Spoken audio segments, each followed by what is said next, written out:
Hello and welcome to the strategic analysis for the operational case study of August 2017, where the case company is Premium Trains. My name is James Nutting. You might recognise my voice. I've done all the other videos for the operational case study for this sitting, and this will be the video on the strategic analysis where we take a look at where the company wants to be, where it is now, and how we can get there. So just a quick introduction to the case. It's obviously a passenger train company within this industry, and this is the focus of the case study. There will no doubt be an area of familiarity to many of you. I'm sure most of you have caught trains before, and you are at least somewhat aware of how the train system works in the UK or in whatever country it is in which you reside. It's a very large industry, and it's quite a complex industry. Obviously, the fact that it's semi-private, semi-public gives it a kind of interesting uniqueness, and those bits play out in sort of strange ways within the industry. So there's plenty of us to think about and get our teeth stuck into. The company we're looking at, as we've said, is Premium Trains. This is one of 10 train operating companies based in the country Thailand. If you haven't watched them already, do go and have a look at the pre-scene analysis videos where we do a much more in-depth view of the company and everything that's given in the pre-scene. Instead, what we're doing here is a strategic analysis. What is a strategic analysis? Well, essentially, we're going to be using the rational planning model, of which you may be familiar, and this is how we're going to go about doing it. So we've got this diagram here, and this is basically what is summarized. So you have essentially three elements of the rational planning model. You have the sort of business environment, market analysis, trend. So basically on the left hand side where it says SWOT now, you've got the business as it currently is. And what you do is analyze the business, you find out what its current position is, and you have a good view of where the business currently stands. And then on the right you have the future. And in the future you have basically where you want the company to be down the road, what its missions and objectives should be, and sort of where it's aiming to be in the future. And in between that, linking it between from where it is now and where it wants to be in the future, you have to come up with a business strategy. So what we're going to do is these different steps. So we'll start by looking at the future, we'll look at where it is now, and we'll come up with some kind of business strategy which will give us a direction of how to get from here to here. That's going to be the general aim and structure of this video.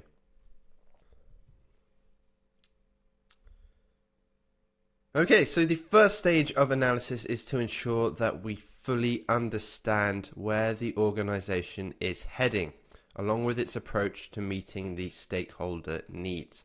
So what this entails then, this is our future section of the rational planning model.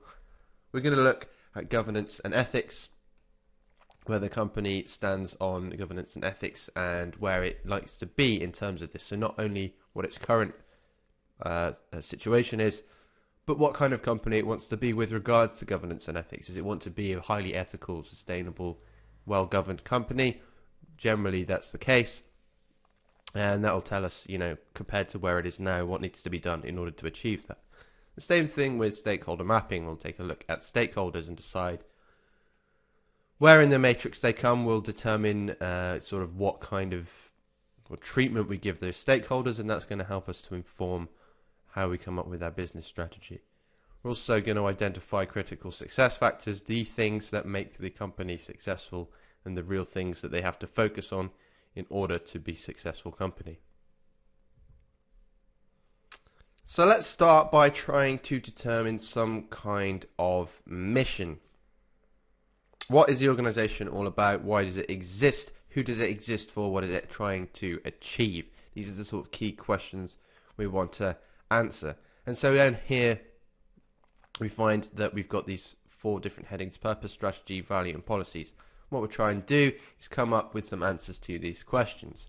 Now obviously a mission is going to help to provide a common purpose and some focus for the organization's strategy, and it provides a direction for directors to guide objectives and strategic thinking. So it's a way to bring everything together and have a common focus for everyone to focus on so everyone is looking at the target and they know what they're aiming for.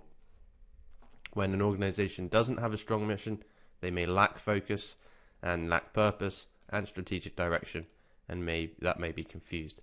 So mission is a really important thing to establish. It helps the company move forward with purpose and intent.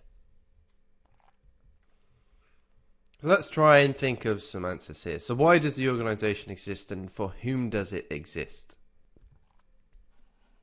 So in simple terms, the company exists to provide a service to rail passengers, and so primarily its customer base who it exists for are the rail passengers. But we could also say, for whom does it exist? Well, to an extent, the shareholders as well. So it exists in order to make money for the shareholders, but also primarily it exists to provide a service to rail passengers. What does the organisation hope to achieve long term? Well, it's not very clear from the pre-scene because we haven't seen a mission, but if we were to guess or try and make a sort of educated guess on this,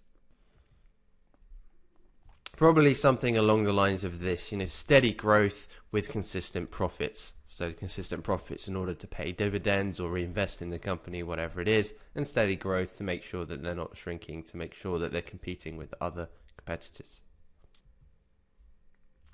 Strategy then. So how will the organisation compete? What are the range of businesses it is operating within? So premium trains, primarily a train service for passengers. That means they're not currently a service for freight providers at all, and we don't know whether that's something that is potentially open to them. They also have onboard cafes, which they've tried to push, and they're fairly successful. And they also have a maintenance depot where they do repairs and upgrades to trains, not only their own trains, but competitors' trains. Now, interestingly, given the structure of this industry, the main way that a company is going to compete and their strategy is really just going to be to maintain as many franchises as they can get. So currently premium trains just have 2 mainline routes, but their strategy is going to be something like to maintain and maybe increase our share of the available franchises in Tourland. So what does the organisation stand for in terms of its values? Quality, value for money, or innovation? Well, from looking at the pre-scene, it's not clear that any of these specifically are what they stand for. But if we were to pick a few, perhaps customer satisfaction is really the most important, because the company is going to use the franchise for 15 years no matter what. And by the end of that 15-year period, if the customers in the whole are not pleased with the performance of this train company, the train company could lose their franchise. And so the important thing for this company to try and do is to keep their customers happy.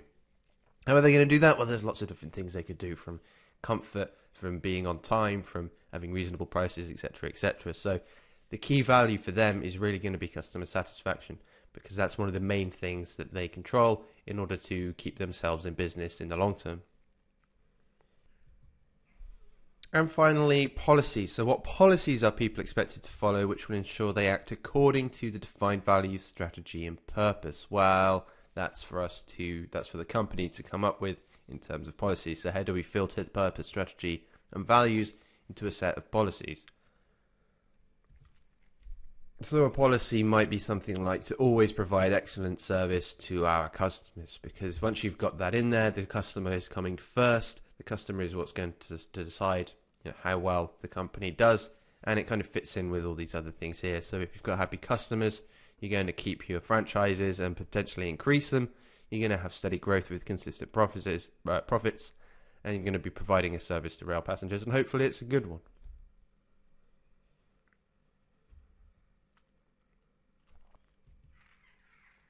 Okay, so moving on to objectives and performance measurements. So the objectives provide a focused target to move towards, as we've said.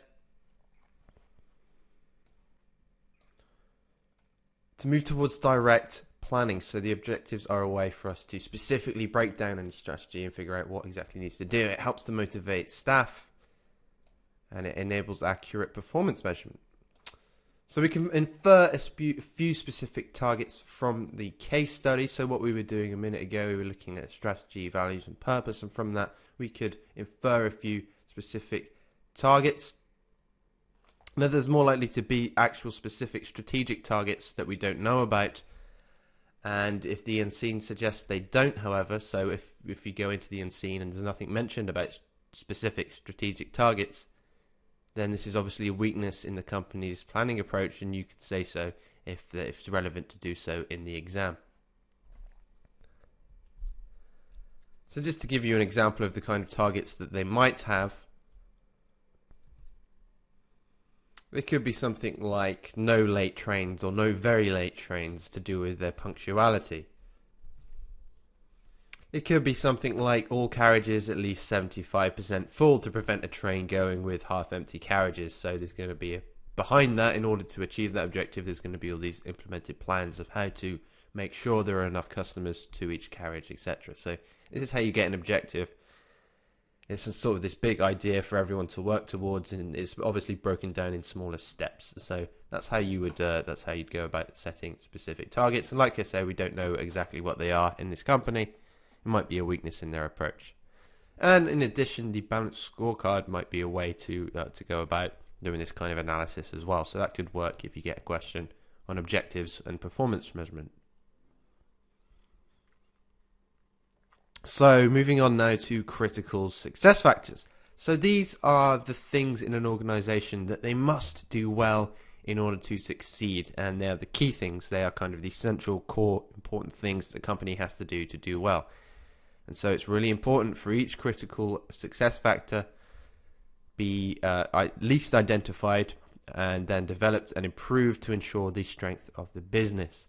If new strategies are recommended in the unseen which support these critical success factors, then you should possibly support the strategy. So what that means is, if right now we're going to identify what we consider to be the critical success factors, if in the exam you get a question with a new strategy or a new project or a new investment recommended, and it does fit in with the critical success factors, then you should make that point and you say, well, this is relevant to our critical success factors, and that's another reason why we should consider doing it. If something in the unseen, however, is contradictory to the critical success factors, then that's a reason to argue against doing it. Okay, so let's take a look at what we think the critical success factors are. So this is what we think the critical success factors are for premium trains. So obviously it's going to be to provide a train service that is punctual and reliable. So punctual means running on time, so it's not late, there's not cancelled trains, and therefore it's going to be reliable. Customers can rely on this service to get where they need to go on time. To keep ticket prices affordable and reasonable. So again, this is going to be another key thing for customers. If the trains are too expensive, they're going to be very reluctant to use them, and so the prices need to be kept affordable and reasonable, and to an extent that is dictated by the government, who do have input in setting the ticket prices. Make customer satisfaction a priority. Obviously, we've said this before, but doing that is that's going to make the company a success, because with all the train companies, they all have franchises, and to an extent they are sort of safe where they are for the 15 years that they own the franchise. Unless it's a very extreme case, they're likely to be in business for at least 15 years. But the way to ensure that you exist for longer than 15 years is to have a popular brand that customers like using, and that you're on time, punctual, you have affordable prices, and all of that leads in towards your customers being satisfied. And that's the best way for you to keep your franchise and to keep going as a train business. Also, something we haven't mentioned much so far is to invest in new technologies. Now, obviously, any kind of public transport is always going to be developing, and new technologies come along. Now, at the moment, the new technologies are sort of electrified. Well, that's not a new technology, but electrified rail using cleaner energy, high-speed trains. These are all things that are kind of on the table and will be developing over the next 10, 15, 20 years. And so these are the things that a company needs to be aware of, and to invest in those sooner rather than later, generally going to be a benefit. So these are the critical success factors for premium train. All that remains for me to say is thank you for watching. I hope you enjoyed it. I hope you got something out of it. And I'll just take a few moments of your time, if I could, to just tell you about some of the other case study materials that we offer. So one of the things is a study text. Now this is a study text specifically aimed at the case study, and we have one for each level. So we have an operational, management and strategic level one, and they're designed to help you pass the study. They're in two halves. The first half is exam tips and this exam strategy and advice on how to answer questions and all the really useful kind of tips that you need going into these exams and how to prepare for them. And then the second half, the second part of those, is a recap of the key theory that always comes up in the case studies again and again. So those are really useful, really valuable thing that you can get. Those are available online, and you can get an actual textbook, a printed physical textbook for the old-fashioned among you who like to do it that way still. We also have course videos that correspond with that study text as well. So we have a series of really nicely well-produced, well-done videos in which we basically take you through exactly what's involved in the case study and how you can spend your time preparing for it to ensure that you get really good marks. It's really, really great series of videos there. We've got the pre-scene analysis, which the video you just watched is an example of the pre-scene analysis, and there'll be several more videos just like that where we look at every tiny detail of the pre-scene and we relate it back to the P1 or F1 or E1, and we relate it to real life scenarios, relate it to actual business and analysis tools, and we give you the what we expect to be the top 10 issues. Another thing that we do slightly different is the industry analysis, and that is this is a really great document in which we basically cover everything that's relevant to the industry for the particular business that we're looking at. And it goes from their history through to the customers and suppliers and the market and how the market has functioned and the history of that. And we've got statistics in there and diagrams, and it's full of information. It's so useful. And at the end of that pack, we also have 25 actual industry examples. So real life things that have happened in that industry, that kind of examples of things that might actually happen to the company in the exam. So it gives you a sense of the kind of things that are going on in the industry and how real life businesses in that industry have coped with it. We have mock exams, which are, if you were going to pick any one of these to do, I would suggest it was the mock exams, because nothing prepares you for the exam more than actually sitting a mock exam. And if I were a student taking this, I would certainly put mock exams at the top of my list, along with marking and feedback. Now, our mock exams are actually designed to match the way that the actual CIMA exams are, so you can sit them on your laptop and they'll be timed and automatic, and they are as close as you are going to get to the real thing.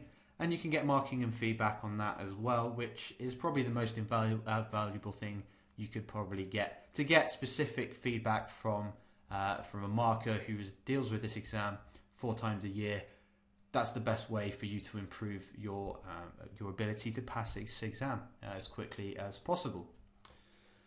We also have a masterclass. So as an online company, we hold an online masterclass which you can sign up for, and it's a day over the weekend. We do the Saturday and a Sunday, and it's a full day's worth of we have an expert who takes an online seminar, and we go through everything specific to that case study that you can do to get prepared for the exam, and we cover all sorts. And it's very, very popular among students who like a one-on-one kind of classroom environment in an online situation.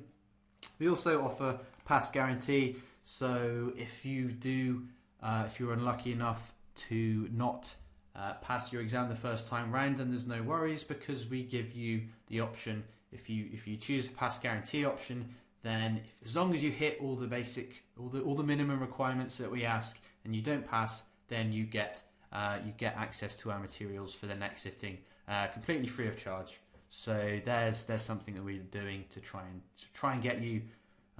Hopefully, if you signed up to our course and you do everything that we say you should do, then you probably will pass first time. That tends to be the way it goes. But if you should be unfortunate, if it's a particularly tough exam, then we'll let you have another go for free. So that's it. Thanks again for watching. Remember, my name is James. You can find me on Facebook, James Nutting Astranti, where I'll be posting all sorts of information about the upcoming exam in February. Make sure you check that out because there's always something to talk about with regards to that. Thanks for watching, and I'll see you in the next one.